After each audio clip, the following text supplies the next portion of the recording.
بسم اللہ والصلاۃ والسلام علی رسول اللہ۔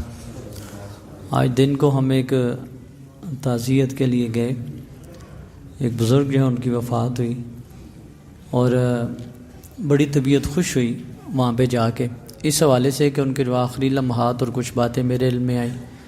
یہ بات سن لیجئے کہ وہ کوئی مولانا صاحب نہیں تھے جو فوت ہوئے، پیچھے ان کے جو بچے ہیں وہ بھی کوئی مولانا صاحب قاری صاحب نہیں ہیں، عام ایک تاجر آدمی ہے، لیکن ایک تو ان کے لیے دیگر جتنے کوئی مسلمان حالت ایمان میں دنیا سے جا چکے ہیں، دعا ہے کہ اللہ پاک سب کو غریق رحمت فرمائے، تو دعا ہونی چاہیے۔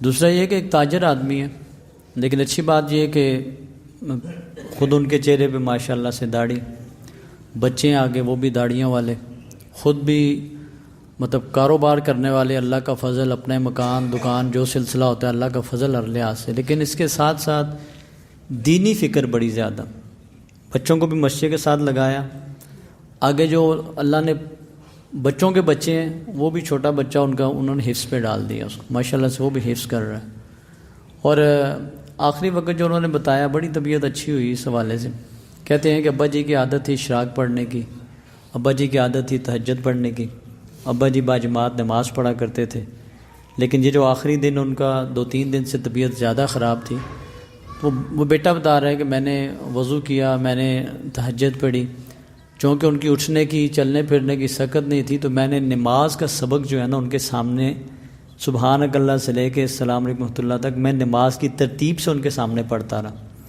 کہتے ہیں باقی تو وہ کچھ نہیں کر سکتے، لیکن میں نے دیکھا جب میں نے کہا نا السلام علیکم ورحمۃ اللہ، السلام علیکم، کہتے ہیں تھوڑا سا انہوں نے اپنا رخ دائیں طرف کیا چہرے کا، پھر تھوڑا سا بائیں طرف، جیسے کوئی نماز کا سلام پھیرتا ہے۔ سمجھے بات کو، کتنی اچھی تربیت ہے یہ۔ میں پھر وضاحت کر رہا ہوں، مولانا صاحب نہیں ہے وہ، کوئی قاری صاحب نہیں ہے، دنیا دار آدمی، اپنے ہاتھ کا کام کرنے والے، اللہ کا فضل، کتنی اچھا سلسلہ ہے۔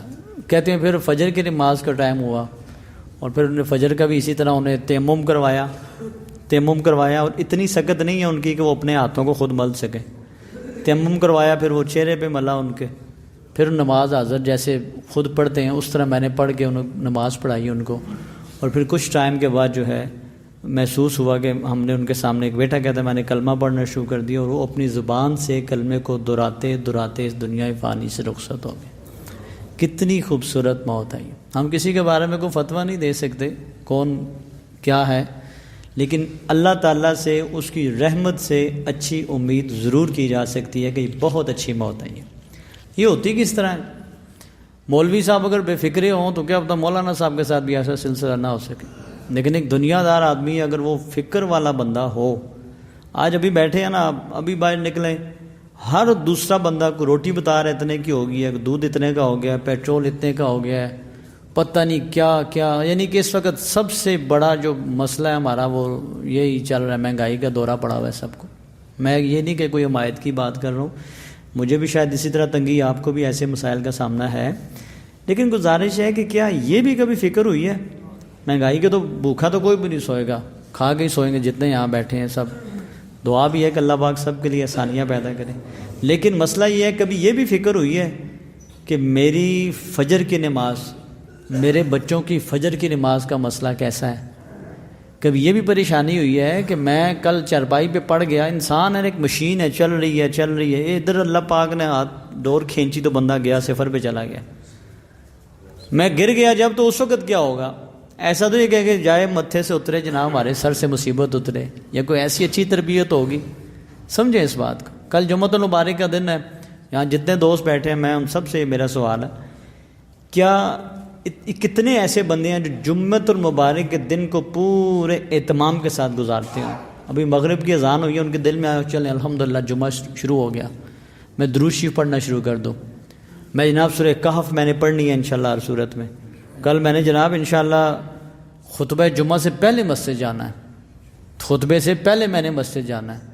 کبھی یہ بھی فکر ہوئی ہے کہ اونٹ کی قربانی، گائے کی قربانی جمعۃ المبارک کے دن، ہاں جی، بکرے مینڈے کی قربانی، سمجھے نا ان باتوں کو؟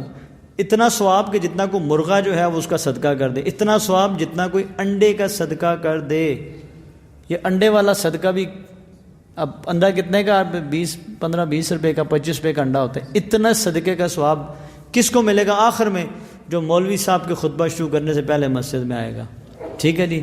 اور یہاں اگر ایسے لوگ بیٹھے ہوں جو پتہ نہیں جمعے کے بھی فرضوں میں ہی شریک ہوتے ہیں، آدھے میں جا کے شریک ہوتے ہیں ایسے، اس کا مطلب ہے کہ وہ پریشانی بھی لیا کریں کبھی. ویسے نبی علیہ السلام نے اتنی بڑی فضیلت سنا دی ہے. سمجھیں اس بات کو کہ ایک جمعے سے لے کے دوسرے جمعے تک کے گناہ اللہ رب العالمین معاف فرما دیتے ہیں. کتنی بڑی فضیلت ہے یہ. لیکن کرنا کیا ہوتا ہے؟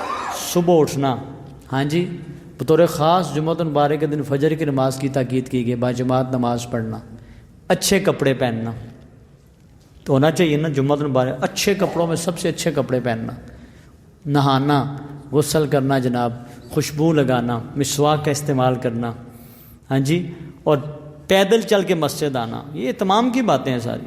سواری پہ نہیں، پیدل چل کے مسجد آنا، ٹائم سے پہلے آ جانا اور بیٹھ کے رکعت ادا کرنا جتنی اللہ نے نصیب میں لکھی ہیں، کوئی تعداد نہیں جمعے سے پہلے کی. پھر کسی کو تکلیف نہ دینا، یہ بھی ذہن رکھیے گا. لوگ گدنے پھلانگتے ہوئے آتے ہیں، پورے خطبے کو توجہ سے سننا، بیچ میں کوئی لغو بات نہ کرنا. یہ وہ کام ہیں جو بندہ ایسا کر کے آتا ہے نا. حضور نبی کریم صلی اللہ علیہ وآلہ وسلم نے ارشاد فرمایا کہ اس کے ایک ایک قدم کے بدلے، ایک ایک قدم جو مسجد کی طرف اٹھ کے، اس ایک ایک قدم کے بدلے جو ہے اللہ پاک ایک ایک سال کے قیام اور ایک ایک سال کے روزوں کا اجر و ثواب عطا کرتے ہیں. یہ کتنی بڑی بات ہے. اس حوالے سے بھی کبھی سوچا ہے؟ پیسوں کی فکر تو سب کو ہے جی، میرے زیادہ ہوں میں، مہنگائی، یہ وہ، رونا دھونا. اس اہتمام کے ساتھ بھی کبھی جمعۃ المبارک کی نماز پڑھی ہے کسی نے؟